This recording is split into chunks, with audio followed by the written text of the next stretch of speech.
News every 15 minutes, weather every 10, and sports twice an hour. Newstalk KGVO, AM 1290 and now 101.5 FM. You're listening to Montana Morning with Peter Christian.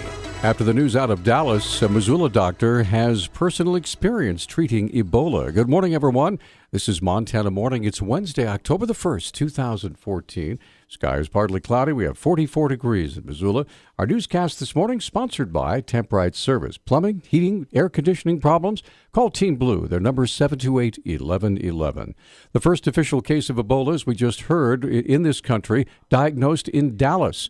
This week, Missoula infectious disease specialist Dr. George Reese with St. Patrick Hospital recently returned from West Africa, where he and his colleagues assisted in an Ebola clinic. Dr. Reese describes the fever that can accompany the Ebola virus. The thing that we're concerned about, of course, is the development of what's called a hemorrhagic fever, where there's high temperature and a very severe systemic illness that includes headache, gastrointestinal symptoms, severe abdominal pain, low blood pressure. Reese describes the high mortality rate that can accompany an Ebola outbreak. The mortality rate, depending again on the strain of virus as well as on how well medically managed these individuals are, can be fairly high. In the current outbreak, we're seeing mortality rates somewhere in the 50% range. Of course, that was in West Africa where he participated in that Ebola clinic. St. Patrick Hospital has one of the only facilities equipped to handle an outbreak of a disease like Ebola in the Northwest. At about 3 o'clock Sunday morning, the Missoula Fire Department was called out to a blaze that started in a vehicle on the first level of a city parking garage. According to Fire Marshal Gordy Hughes, the fire was arson caused. From all indications in the investigation, this fire was intentionally set. Perpetrator had brought in outside materials and ignited them and threw it in the back seat of the car. We got some video footage of an individual entering the vehicle, and then shortly after, the back seat is seen glowing. Other incidents occurred that morning that may be linked. Police Public Information Officer Travis Welsh has more on that. Just before that, about an hour before that, there was a dumpster fire reported in the 200 block of North Higgins. That was also extinguished by the fire department.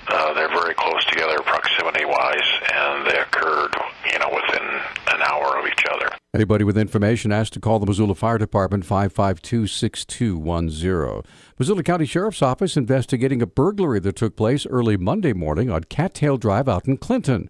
Public Information Officer Paige Pavolone says the incident took place between 1 and 5 a.m. The husband woke up to go to work at about 4:45 in the morning. His house had been ransacked and several items had been taken.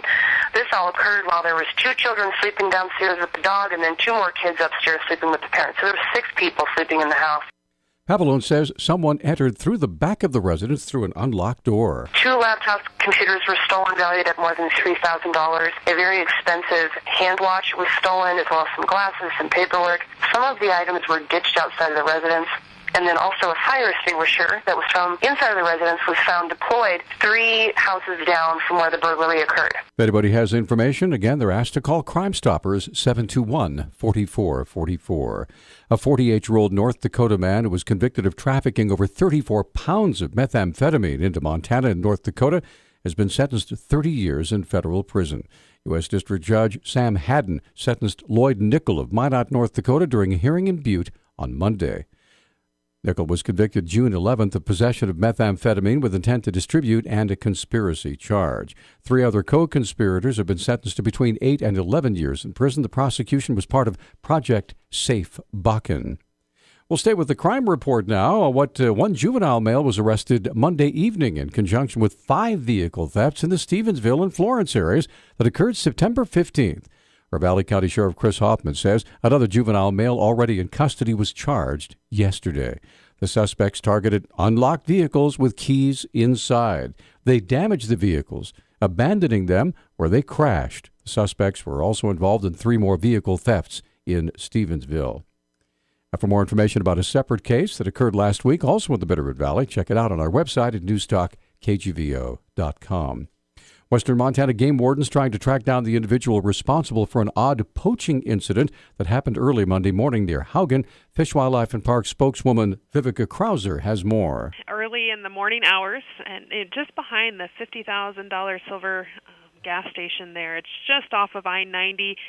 What happened is we got a call from an employee at the gas station that noticed a blood trail in the parking lot and later found a dead white-tailed deer in the field there behind the gas station.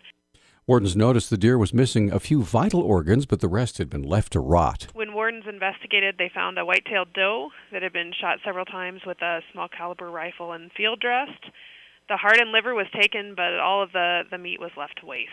So what we're looking for now is anything that might help us unravel the details of the case, and the easiest way to do that is to call 1-800-TIP-MONT. You can be eligible for a reward of up to $1,000. Republican leaders from 4 more counties want to be added to a lawsuit to force Montana to close GOP primary election voting to only registered party members. The Ravalli County Republican Central Committee filed its challenge of the state's open primary system on September 8th in U.S. District Court. On Tuesday, just yesterday, Ravalli GOP attorney Matthew Monforton requested the addition of the GOP Central Committees in Gallatin, Sanders, Dawson, and Stillwater counties as additional plaintiffs. This month, the Montana Department of Tourism reaching out to businesses near Yellowstone and Glacier Parks to inform them about the culture and customs of visitors from China. Office of Tourism spokesman Dan Iverson explains why. Last year, Montana hosted more than 200,000 visitors from overseas, and we don't have numbers specific to China, but we do know that travel from China to the U.S. is growing, and Montana is definitely a part of it. The U.S. Department of Commerce has actually projected that Chinese visitors to the U.S. will grow 39% over the next 5 years by 2018. Iverson was asked if the appointment of former Senator Max Baucus had anything to do with the new focus. We hope that that's an opportunity, certainly, and I know the governor recently completed his trade mission there. I believe that was focused a lot more on investment in tourism infrastructure, but certainly we'll accept any visitors we can get. The China tourism events will be held October 13th and 15th in West Yellowstone and up in Kalispell. Our News Talk time is 7:10. Newstalk, KGVO. Missoula's official weather station. We look for a mix of sun and clouds today with our temperatures topping out in the upper 50s to right around 60. Winds will be breezy with wind gusts up to 20 miles per hour. Clearing skies overnight. Lows drop into the mid-30s. I'm meteorologist Brooke Foster for KECI 13.